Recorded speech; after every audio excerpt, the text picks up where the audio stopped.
योजना है, संघीय योजना है जो सार्थक होती दिख रही है, वो अब उनके वचनों के द्वारा सार्थक होगी। श्रीमान उत्तम जी। ओम नमः शिवाय। आप सभी को सर्वप्रथम महाशिवरात्रि के शुभ दिन की मंगल शुभकामनाएं। इस प्रकार के इतने अच्छे मंच पर कार्यक्रम चलते हो और वहां पर इस प्रकार का भाषण हो जाए तो थोड़ा सा अटपटा लगता है। आपको लगता है नहीं लगता? मुझे जरूर लगता है। यहां पर इस प्रकार की मैं पहली बार बच्चों की प्रस्तुतियां तो देखी है मैंने, मातृशक्ति की प्रस्तुति पहली बार देखने को मिली है मुझे। इतना अच्छा कार्यक्रम चल रहा हो, उसके अंदर इस प्रकार के भाषण कराना, ये मान समझिए माँ अपने बच्चे को अच्छी तरह से तैयार करती है, उसकी कंघी करती है, कपड़े अच्छे पहनाती है, बाद में उसको नजर ना लगे इसके लिए काला टीका लगा देती है।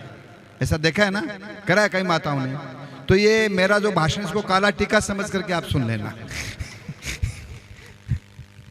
और आज ईश्वर की कृपा समझिए, मैं दिल्ली के विभिन्न क्षेत्रों में जाता हूं, समाज के साथ वार्तालाप भी रहता है।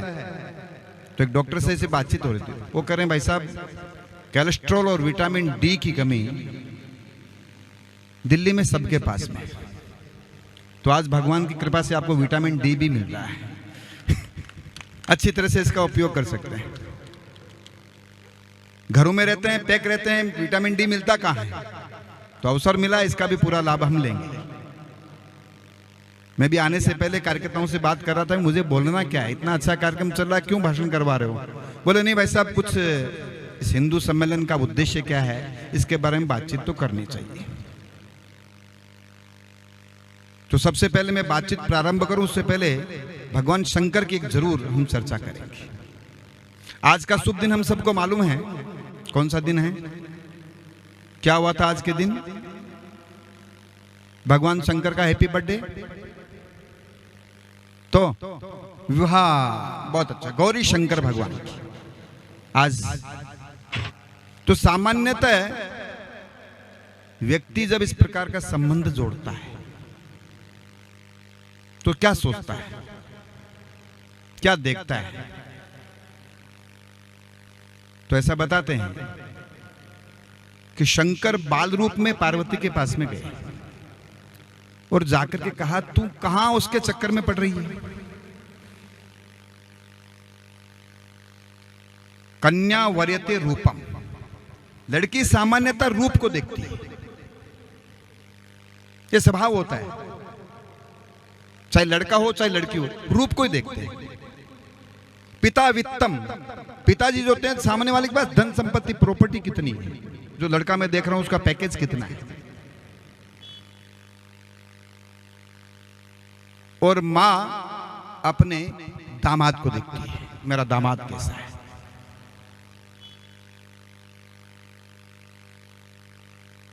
कन्या रूपम पिता वित्तम, माता अपने दामाद को देखती है। तो बाकी लोग क्या देखते हैं? बाकी जो समाज के बंधु आते हैं वो इतना ही देखते हैं, खाना कब खुलेगा। उनकी दृष्टि उधर ही रहती है। तो शंकर पार्वती कहते हैं, इन तीनों चारों चीजों में कहीं पर नहीं हूं, तू मेरे पास क्यों आ रही है? तो पार्वती कहती है, जिसके साथ मैं जुड़ रही हूं उसकी तीन बातें मुझे प्रभावित करती है। वो तीन बातें कौन सी है? एक तो शंकर की समाधि। शंकर समाधि का मतलब पद्मासन लगा करके बैठना नहीं है। अभी आदि योगा का सत्संग करके दिखाया। पुरुषार्थ करने वाला, सत्संग करने वाला शिवा, वो सत्संग, वो समाधि है। दूसरा, शंकर केवल राम कथा में प्रसन्न रहते हैं और उनको कुछ नहीं चाहिए। आप और जो हम रामायण सुनते हैं, देखते हैं, ये शंकर के सिरमुख से पार्वती को सुनाई गई रामायण। ये शंकर का उत्तिष्ठ है जो हमें आज मिल रहा है। और तीसरा, शंकर का आपका जो क्वालिटी है वो आशुतोष, हमेशा प्रसन्न रहने वाले, तुरंत प्रसन्न रहने वाले। ये 3 क्वालिटी देख करके मैंने अपने आप को वर को वरा है, ये पार्वती कहती है। तो आज वो शुभ दिन है भगवान शंकर का। किस प्रकार अपने वर का वर्ण करना, इसमें पार्वती से सीखने वाली बातें हैं। तो आज हम सब हिंदू सम्मेलन के निमित्त शुभ दिन एकत्रित हुए हैं, तो कुछ शुभ बातचीत अपन करेंगे। मैंने पूछा अभी आयोजन में कितना बोलना है मुझे, बोले भाई साहब 25 से 30 मिनट बोलेंगे तो ठीक रहेगा। मैंने कहा ठीक है, मैं 1 मिनट कम बोलूंगा, अपनी बात को 28 मिनट में पूरा करूंगा। आप ध्यान से सुनेंगे तो शांत चित्त होकर के, तो मुझे भी अच्छा लगेगा और आपको तो अच्छा लगना ही लगना है। हमारे यहाँ पर 4 प्रकार के युग बताए गए हैं। हम में से कोई बता सकता है कौन कौन से युग हैं? कोई भी बता दे। हाँ बहन जी बताइए, एक बार खड़े होकर के बोलना जरा। सतयुग एक सतयुग, बैठिए आप बस। दूसरा बताइए बहन जी, हाँ पीछे। त्रेता, बहुत जोर से बोलना जरा, सबको आवाज। त्रेता। तीसरा द्वापर, और चौथा, सारा विद्वान इधर बैठे, इधर नहीं है इधर से आवाज आए, कौन सा युग है? कलयुग। तो 4 प्रकार के युग बताए गए हैं। तो ऐसा बताते हैं कि सतयुग के अंदर सब कुछ सत्य पर चलता था। मनुष्य अपने कर्तव्यों का पालन ठीक प्रकार से करता था। माँ अपने पुत्र धर्म का पालन करती थी, पुत्र अपना मातृ धर्म का पालन करता था, पत्नी पति धर्म का पालन करती थी, पत्नी पति पत्नी धर्म का पालन करता था। यहां तक कि पशु भी धर्म का पालन करते थे। एक घाट पर शेर और बकरी एक घाट पर पानी पीते, ऐसे चित्र हमने सतयुग के देखे होंगे। उसको सतयुग कहा है। वहां पर कुछ करने की आवश्यकता नहीं है, स्वधर्म अपना अपना सब अपने धर्म का पालन करते हैं। फिर आता है त्रेता युग। त्रेता युग में क्या होता है? भगवान राम युद्ध के मैदान में खड़े हैं, लक्ष्मण को मेघनाथ का एक छोटा सा न्यूक्लियर अटैक हो जाता है। उस समय का जो ब्रह्मास्त्र था वो छोड़ देते। लक्ष्मण जी मूर्छित होने के बाद में बेहोश हो जाते हैं, मृत्यु शैया पर आ जाते हैं। तब राम एक बात कहते हैं, राम कहते हैं अब मैं अयोध्या नहीं जाऊंगा। क्यों कहते हैं? लक्ष्मण मृत्यु शैया पर लेटा हुआ है राम के घुटनों पर, राम कहते हैं मैं अयोध्या नहीं जाऊंगा। क्यों कहते हैं? बताइए आप में से कोई हैं? जी। और मैं भाषण करने नहीं आया हूं, आपके साथ इंटरेक्शन करने आया हूं। मैं राम के बिना अयोध्या जाऊंगा तो मां सुमित्रा क्या कहेगी मुझे? मां को क्या जवाब दूंगा मैं? चलो मेरी मां है, मेरा कान पकड़ लेगी, 2 चांटे मार देगी, खा लूंगा, कोई बात नहीं। लेकिन उर्मिला को क्या कहूंगा? उर्मिला तो कह सकती है ना कि अपनी पत्नी को प्राप्त करने के लिए मेरे पति की हत्या करवा दी। कह सकती है ना? क्यों नहीं कह सकती? 14 वर्ष के लिए आपको साथ इसलिए भेजा कि आपकी सेवा करेंगे, आपने तो उसका ही मर्डर करवा दिया। तो उस उर्मिला को क्या जवाब दूंगा? इसलिए राम ने कहा मैं अयोध्या नहीं जाऊंगा। हर युग का एक धर्म होता है, उसको हमारे यहां पर युग धर्म कहते हैं। ये त्रेता का युग धर्म था, भाई के बिना अयोध्या नहीं जाऊंगा। द्वापर में कृष्ण अर्जुन को कहते हैं, क्या कहते हैं? किसको मार? बोलो, जोर से बोलो। किसको मार? भाई को मार, अपने गुरु को मार, अपने दादा को मार, अपने जीजा को मार, अपने साला को मार, अपने मामा को मार, अपने दामाद को मार, सबको मार। ये द्वापर का युग धर्म है। त्रेता का युग धर्म कहता है भाई के बिना जाऊंगा नहीं, द्वापर का कृष्ण कहता है भाई को मार। तो सतयुग का धर्म हो गया, त्रेता का धर्म हो गया, द्वापर का धर्म हो गया, कलयुग का धर्म क्या है? हमारा आज का भी कुछ धर्म होगा ना, हर युग का एक धर्म होता है। तो इस कलयुग का धर्म कौन सा है? इस कलयुग का धर्म निर्वहन करने के लिए हिंदू सम्मेलन है। हम अपने कर्तव्यों को जाने पहचाने। हिंदू सम्मेलन क्यों है? केवल इसके लिए नहीं यहाँ पर आए हम बैठे 2-4 सांस्कृतिक कार्यक्रम कर लिए, इसके पीछे का एक हेतु है। उस हेतु को जानना। आज वो कौन सी बातें हैं जो हमें एक होने से रोक रही है? वो कौन सी बाधाएं हैं जो आज हमारे समक्ष आकर के चुनौती के रूप में खड़ी हुई है? उन बाधाओं को हम सब मिलकर के कैसे दूर कर सकते हैं? या हमेशा दोषारोपण देना, सरकार ने ऐसा नहीं किया, आरडब्ल्यू ने ऐसा नहीं किया, एमसीडी ने ऐसा नहीं किया, दिल्ली सरकार ने ऐसा नहीं किया, सेंट्रल गवर्नमेंट सुप्रीम कोर्ट को ऐसा करना चाहिए, या कुछ हम भी कुछ कर सकते हैं? समाज अपने प्रश्नों का उत्तर स्वयं देने वाला खड़ा हो, इसके लिए हिंदू सम्मेलन है।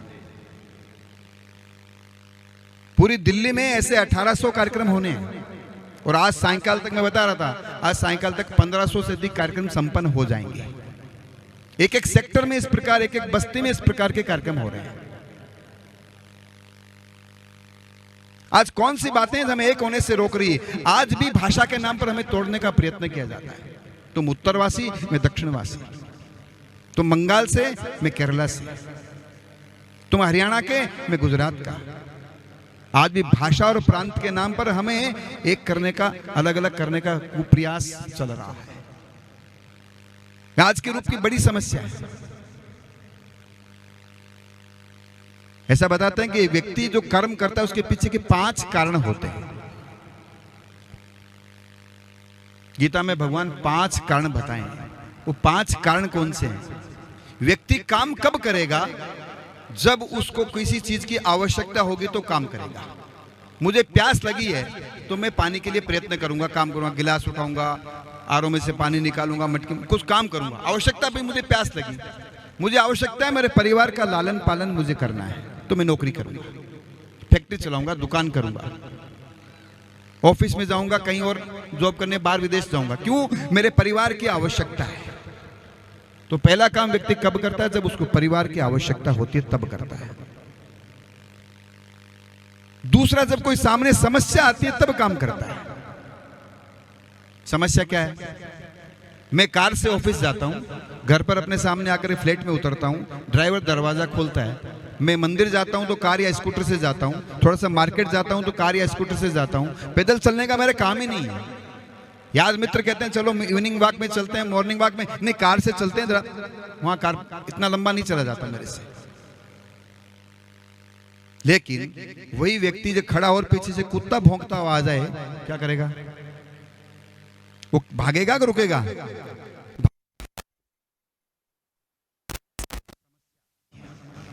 तो दूसरा प्रकार हो गया, समस्या आने पर व्यक्ति कर्म करता है। तीसरा, व्यक्ति जब कोई सामने चुनौती मिलती तो काम करता है। जैसे पूरी द्वारका में इस प्रकार के अपने हिंदू सम्मेलन हुए, सब सेक्टर में हुए। 11 सेक्टर वाले नहीं कर सकते। अरे कैसे नहीं कर सकते? हम करके दिखाएंगे। इसका मतलब किसी ने हमें चुनौती दी, चैलेंज किया, हमने इस काम को किया। तो व्यक्ति कब काम करता है? जब कोई चुनौती देता है तब काम करता है। चौथा, कोई अवसर मिलता है तो व्यक्ति काम करता है। एक्सप्लोर कब होता है? व्यक्ति को अवसर मिलता है तब होता है। अब यहाँ पर माताएं बहनों शायद आज जिन्होंने डांस किया, मुझे पता नहीं कैसे करते हैं, लेकिन लग रहा था जैसे नित्य अभ्यास कर रहे हैं।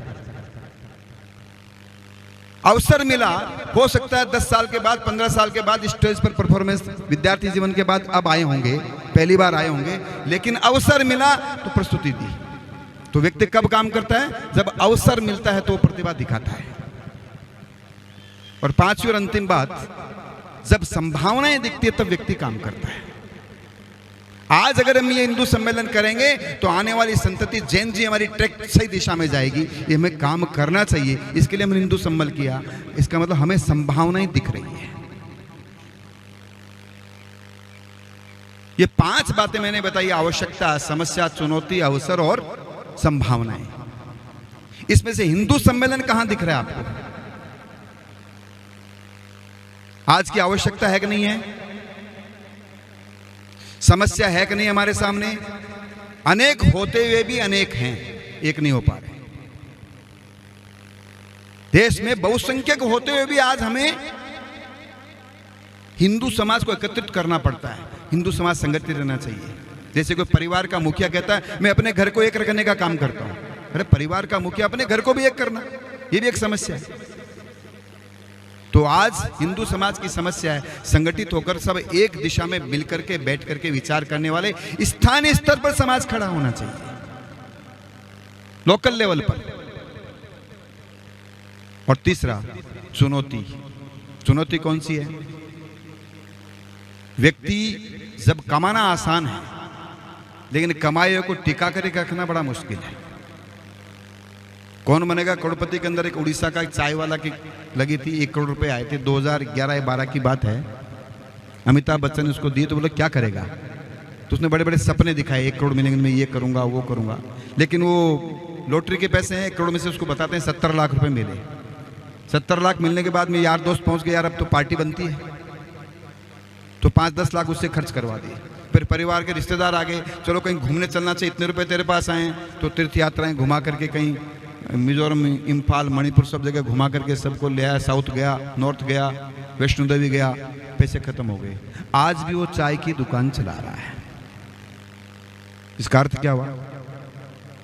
पैसा कमाना यह आसान काम है लेकिन उसको टिका करके रखना यह बड़ा मुश्किल काम है।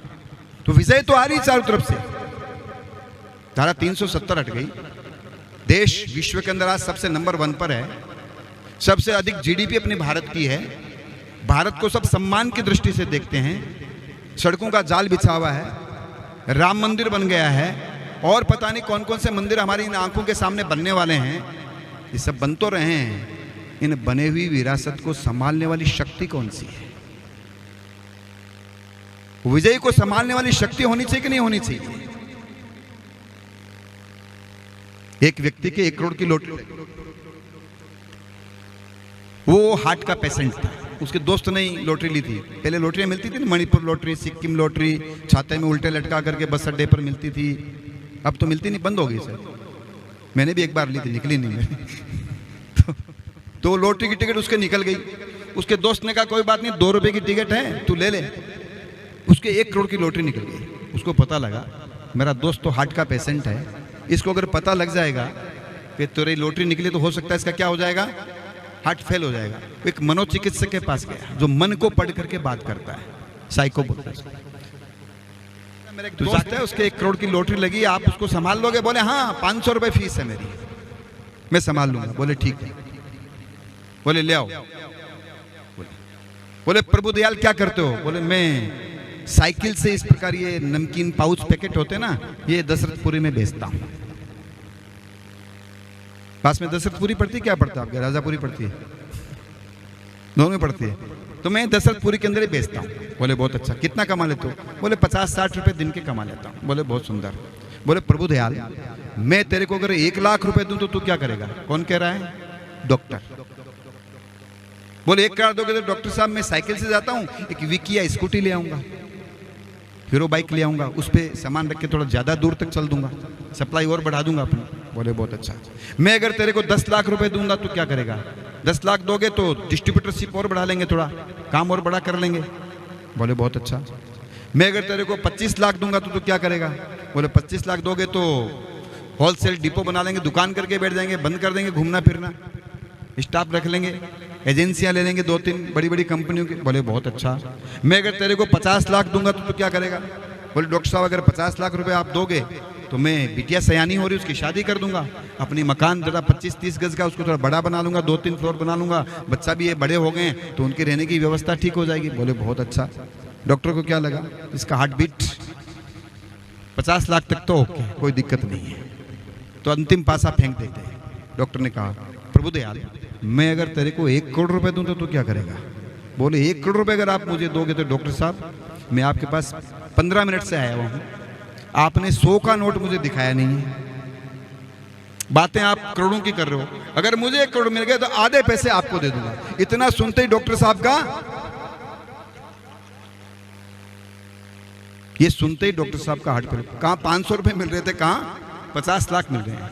कहने का अर्थ क्या है? विजय तो आ रही है, विजय को अगर संभाल नहीं पाए तो क्या होगा? इस विजय को संभालने वाली शक्ति खड़े करने के लिए हिंदू सम्मेलन है। ये ऐसे ही नहीं रचना बनी, रात को सपना है सुबह हम डांस के कार्यक्रम करेंगे और यहाँ पे भंडारा करेंगे। इसके पीछे की कल्पना है। जब 1800 स्थानों पर इस प्रकार 50-50, 60-60 मातृशक्ति, युवा शक्ति, नारी शक्ति खड़ी हो जाएगी, उस सोसाइटी में, उस बस्ती में कोई गलत काम हो सकता है क्या? स्थानीय समाज अपने प्रश्नों का उत्तर देने वाला खड़ा।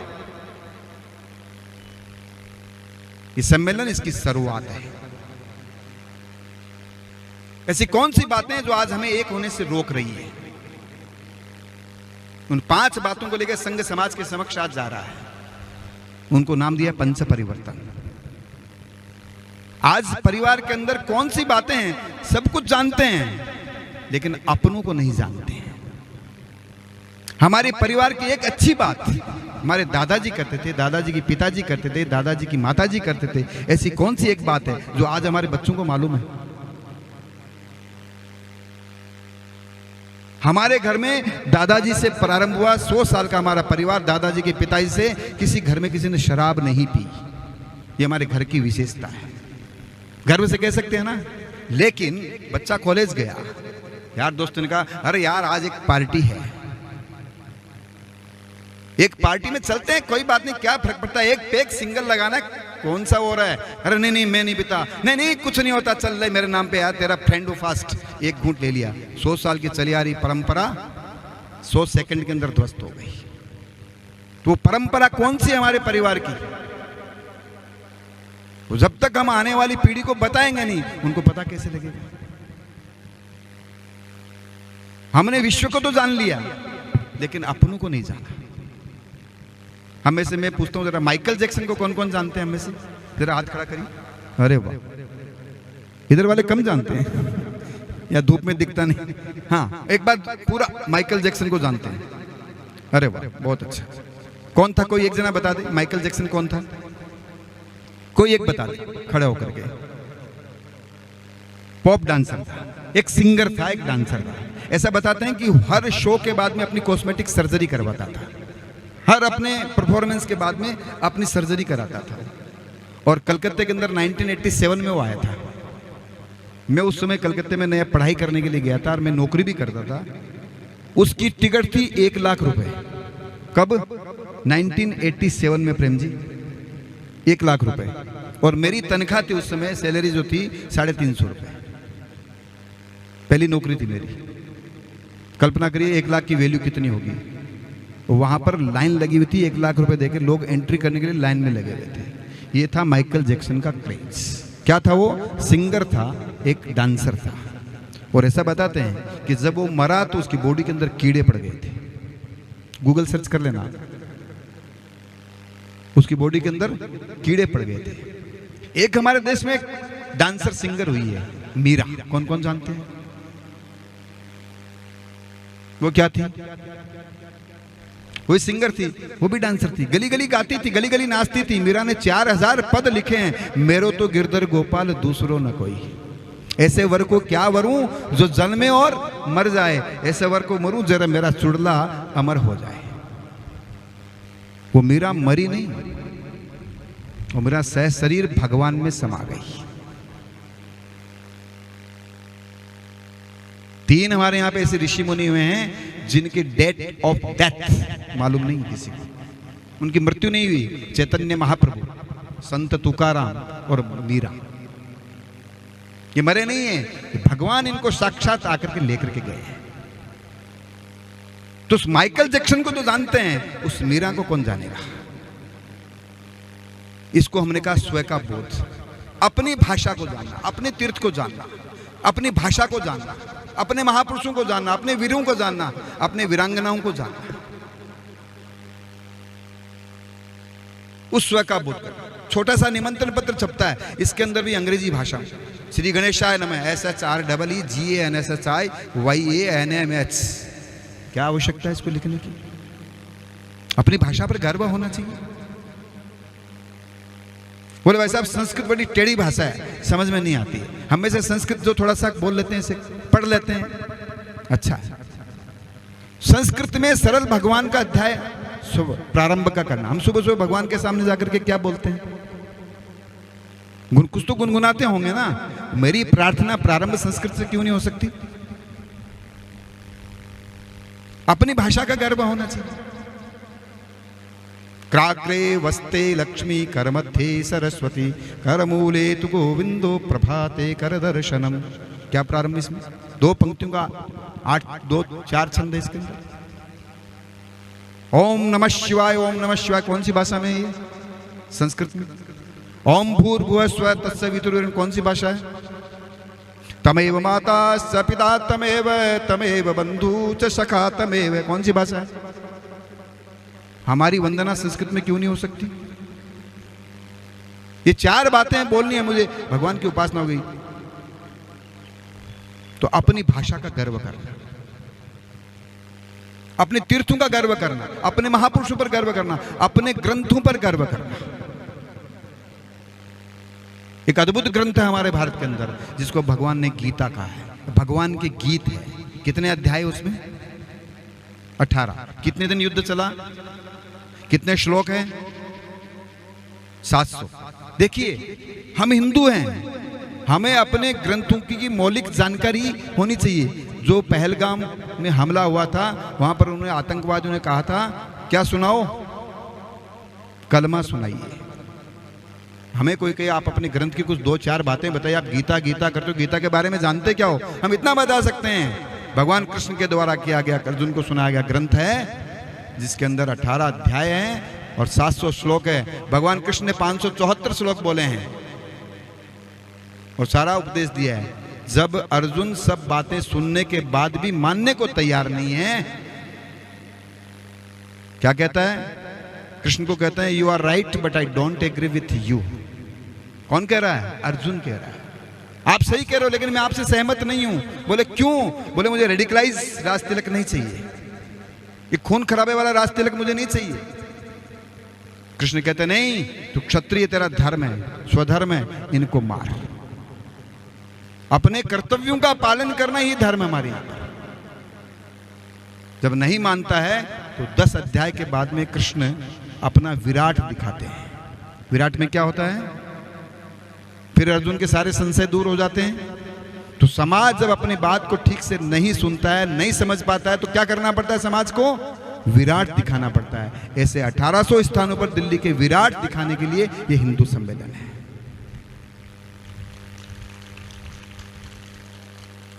नहीं तो इस देश के अंदर गधा कह लो, I am Hindu by accident कहने वाले भी हुए हैं और गर्व से कम हिंदू कहने वाली भी संतति सामने बैठी हुई है। इसके लिए हिंदू सम्मेलन है। तो मैं एक भारत का नागरिक हूं, उस नाते मेरा कुछ धर्म है क्या? कुछ कर्तव्य है क्या मेरे? अपने लिए तो एक पशु भी अपना पेट भरता है, अपने बच्चों की चिंता तो वो भी करता है। एक कबूतर भी मुंह में दाना दबा करके अपने बच्चों के लिए लेकर के जाता है। तो वास्तव में धर्म क्या है? तो एक बार लाहौर के अंदर विवेकानंद की एक सभा थी। विवेकानंद उस समय शिकागो से आए थे और उनका अच्छा पूरे भारत में उनके भाषण चल रहे थे। लोग बाग उनके भाषण सुनने के लिए टिकट लेकर के आते थे। तो विवेकानंद के भाषण से पहले वहां पर स्वामी रामतीर्थ बोलने के लिए खड़े हुए। स्वामी रामतीर्थ अच्छे भाषाओं के जानकार थे, सभी भाषाएं उनको अच्छी तरह से आती थी, हिंदी, संस्कृत, उर्दू, अंग्रेजी, फारसी, जापानी, फ्रेंच, अरबी, सब भाषाओं के अच्छे जानकार थे। तो स्वामी रामतीर्थ जब बोलने के लिए खड़े हुए और विषय था धर्म क्या है। अब हम धर्म किसको मानते हैं? मैं कौन सा उपवास करता हूं, एकादशी का व्रत करता हूं, कौन से साबूदाने की खीर खाता हूं, किस रंग का तिलक लगाता हूं, किस रंग के कपड़े पहनता हूं, कपड़े पहनता हूं कि नहीं पहनता हूं। हमने उस धर्म को इतना मर्यादित एक छोटा बना करके रख दिया। स्वामी रामतीर्थ धर्म की परिभाषा देते हैं, वो हमारे अनुकरणीय है। वो कहते हैं कि नशा करा के तो सबको गिराना आता है शाकी, नशा करा के तो सबको गिराना। धर्म वो है जो गिरे हुए को उठाए। तो आज का धर्म क्या है? ये कलयुग का युग धर्म है। हम सब एक दूसरे को उठा करके साथ में चले। एक नागरिक होने के अंदर मेरा कर्तव्य है। मेरे घर में काम में आने वाली बाई का बेटा नीचे बैठा रहता है 2 घंटे तक, और मेरे घर में बहन वो काम करती है, तब तक वो कहां बैठेगा? वो स्कूल जाता है कि नहीं जाता है? उसकी पढ़ाई की चिंता कौन करेगा? नहीं तो बड़ा होकर वो क्या बनेगा? स्वामी विवेकानंद कहते हैं एक व्यक्ति अपना धर्म या रास्ता बदलता है तो एक व्यक्ति कम नहीं होता है, देश का एक दुश्मन पैदा हो जाता है, एक शत्रु पैदा हो जाता है। तो कहीं शत्रु में ना मिल जाए जाकर के, तो आने वाली संतति कर्ण ना बने, आने वाली संतति भीम, अर्जुन और युधिष्ठिर बने, इसके लिए हिंदू सम्मेलन है। तो अपने कर्तव्यों का पालन करना, स्वधर्म का पालन करना, ये आज का युग धर्म है। हम सब सारे भेदों को छोड़ करके हम सब एक रहेंगे। वो कौन सी बातें जो आज हमें एक होने से रोक रही है, बाधाएं उत्पन्न कर रही है, संकट या चुनौती के रूप में, तो एक वो पर्यावरण। पर्यावरण प्रकृति का जो आवरण वो पर्यावरण है, उसमें जल है, आकाश है, पृथ्वी है, जो पंच तत्व है, ये सब पर्यावरण। ये सुरक्षित रहना चाहिए, स्वस्थ रहना चाहिए, स्वच्छ रहना चाहिए। तो पृथ्वी स्वच्छ कैसे रहेगी? एक प्लास्टिक की सिंगल यूज पन्नी अगर आप मिट्टी में डालते हैं तो कहते हैं कि 500 वर्षों के बाद में वो गलती है। सिंगल यूज प्लास्टिक जो डालते हैं, बोतल्स है, पानी है, बड़ी अच्छी व्यवस्था लगी, सामने एक भी प्लास्टिक का प्रयोग आपने आज नहीं किया है। तो ऐसी छोटी छोटी बातें हर संतति को देख करके जाना। आने वाली संतति बहुत अच्छी आ रही है, जिसको नाम देते हैं, क्या बोलते हैं, जेन जी बोलते हैं, जेन जी। जेन जी बांग्लादेश के अंदर क्या करती है? तख्ता पलट रही है। श्रीलंका और नेपाल में क्या कर रही है? राष्ट्रपति की हत्या कर रही है। ईरान में क्या कर रही है? बुर्का और मस्जिद जला रही है। वो जैन जी भारत में भी रहती है। उस जैन जी के सामने उदाहरण कैसे प्रस्तुत करना है, ये काम अपना है। भारत की जैन जी विश्व का नेतृत्व करने के लिए तैयार है, केवल दिशा देने वाला चाहिए। अंतिम उदाहरण देकर के बात को पूरी करूंगा। 1983 के अंदर वर्ल्ड कप का मैच था। श्रीकांत ने नॉट आउट सेंचुरी के आसपास 90 के आसपास रन बनाए थे। तो एक आउटलुक के पत्रकार ने श्रीकांत को प्रश्न पूछा कि मिस्टर श्रीकांत, आप इतने अच्छी यार बॉल को, ऐसी वेस्ट इंडीज के बॉलरों की बॉल को कैसे फेस करते हो और किस प्रकार आप शॉट पे शॉट मारे जा रहे हो? बोले मुझे बॉल नहीं, फुटबॉल दिख रही थी और मेरे हाथ में बैट नहीं था, हनुमान जी की गदा थी। श्रीकांत को अगर आपने देखा होगा तो उसके गले में हनुमान जी का लॉकेट रहता था, हमेशा चौका छक्का मारता था, से चूमता था उसको। बोले मैंने हनुमान जी की, बोले या तो हनुमान जी की तरफ शॉट मार रहे थे? बोले हाँ बिल्कुल मार रहा था, लेकिन फिर भी बोले मैंने कुछ नहीं किया। बोले कुछ नहीं किया? बोले स्पीड उनकी थी। किनकी थी? वेस्ट इंडीज के बॉलर की, मेलकम मार्शल और माइकल होल्डिंग साहब, 6 फुट 7 फुट वाले, उनकी स्पीड थी। मैंने तो केवल क्या काम किया? दिशा देने का काम किया। तो ये हमारा काम, आने वाली जैन जी को दिशा देने का काम करना है, इसके लिए हिंदू सम्मेलन है। तो हम अपने जो बातें मैंने मर्यादित समय में आपके समक्ष रखी है, उन सब का हम सब मिलकर के पुनः एक बार इस बात बैठेंगे, चर्चा करेंगे, क्या हमने पाया, क्या हमने खोया, क्या आज आने वाले समय की चुनौतियां हैं, कौन से अवसर हमारे पास में आ रहे हैं, हम सब मिलकर के होली में क्या कर सकते हैं, नववर्ष आने वाला उसमें हम क्या कर सकते हैं, अपने समाज की 5 बातों में से कौन सी बातें अपने मोहल्ले में हो सकती है, अपनी सोसाइटी प्लास्टिक फ्री कैसे हो सकती है, अपनी सोसाइटी में रिसाइकलिंग का सिस्टम क्या हो सकता है, वेस्ट मैनेजमेंट का अपनी सोसाइटी में क्या हो सकता है। ऐसे मिल बैठ करके हम सब चिंतन करने वाले बने तो मैं समझता हूं अपना हिंदू धर्म सम्मेलन एक सार्थक होगा। इतनी शुभकामनाएं देते पुनः आपको महाशिवरात्रि की ढेर सारी शुभकामनाएं देते अपने 4 शब्द यहीं पर